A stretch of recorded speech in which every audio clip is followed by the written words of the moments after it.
ఊర్మిళాదేవి రామాయణంలోని నిశ్శబ్ద త్యాగమూర్తి. అయోధ్య నగరమంతా శోకసంద్రంలో మునిగిపోయింది.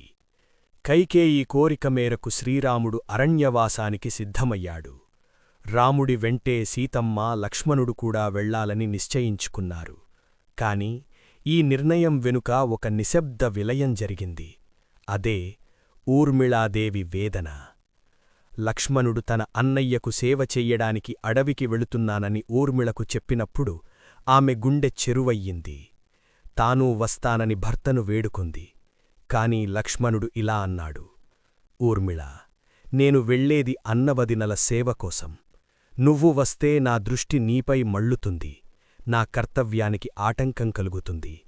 కాబట్టి నువ్వు అయోధ్యలోనే ఉండి అత్తగార్లను కనిపెట్టుకుని ఉండు.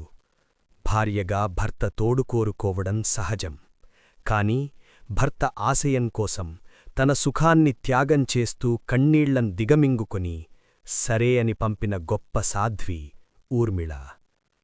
అడవిలో రాముడు, సీతా నిద్రిస్తున్నప్పుడు లక్ష్మణుడు విల్లంబులు పట్టుకుని రాత్రంతా కాపలా కాసేవాడు.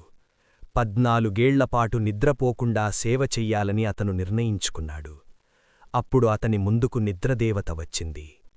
లక్ష్మణ, ప్రకృతి నియమం ప్రకారం ఎవరైనా నిద్రపోవాల్సిందే. నీవంతు నిద్రను మరెవరైనా స్వీకరిస్తే తప్ప నీ కోరిక నెరవేరదు అని చెప్పింది. అప్పుడు లక్ష్మణుడు తన భార్య అయిన ఊర్మిళను తలచుకున్నాడు. నిద్రదేవత అయోధ్యలోని ఊర్మిళ దగ్గరకు వెళ్లి విషయం చెప్పింది. అప్పుడు ఊర్మిళ చిరునవ్వుతో, నా భర్త చేసే ధర్మకార్యం కోసం ఆయన వంతు నిద్రను కూడా నేనే స్వీకరిస్తాను. ఆయన మేల్కొని ఉండటానికి నేను 14 ఏళ్లు నిద్రపోతాను అని వరం కోరుకుంది. అప్పటినుండి ఊర్మిళ గాఢనిద్రలోకి జారుకుంది. అడవిలో లక్ష్మణుడు కనురెప్ప వేయకుండా రాముణ్ణి కాపాడితే, ఇక్కడ అయోధ్యలో ఊర్మిళ తన ప్రాణప్రదమైన భర్త విజయం కోసం నిద్రావస్థలో ఉండిపోయింది. లోకమంతా సీతమ్మ కష్టాల గురించి చర్చించుకుంది. కాని కళ్ళు తెరిచి లోకాన్ని కూడా చూడలేని ఊర్మిళ త్యాగాన్ని ఎవరూ గమనించలేదు. రావణుడి కుమారుడైన ఇంద్రజిత్తు, మేఘనాథుడు, అజేయుడు. అతడికి ఒక వరం ఉంటుంది. 14 ఏళ్లపాటు నిద్రాహారాలు మానిన వ్యక్తి చేతిలో మాత్రమే అతనికి మరణం సంభవిస్తుంది. లక్ష్మణుడు ఇంద్రజిత్తును సంహరించగలిగాడంటే దానికి కారణం ఊర్మిళాదేవి. ఆమె తన భర్తవంతు నిద్రను తాను పంచుకోకపోతే లక్ష్మణుడు ఇంద్రజిత్తును గెలవడం అసాధ్యమయ్యేది. యుద్ధం ముగిసింది. రాముడు విజయుడై అయోధ్యకు తిరిగొచ్చాడు.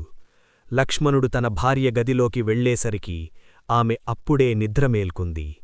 14 ఏళ్ల తర్వాత తన భర్తను చూసి ఆమె పొందిన ఆనందం వర్ణనాతీతం. శ్రీరాముడు స్వయంగా ఊర్మిళాదేవి త్యాగాన్ని కొనియాడాడు.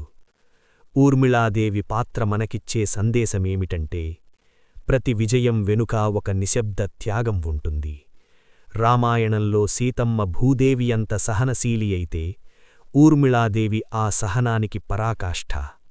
ఆమె కేవలం లక్ష్మణుడి భార్య మాత్రమే కాదు, రామరాజ్య స్థాపనలో పరోక్షంగా కీలక పాత్ర పోషించిన మహాశక్తి.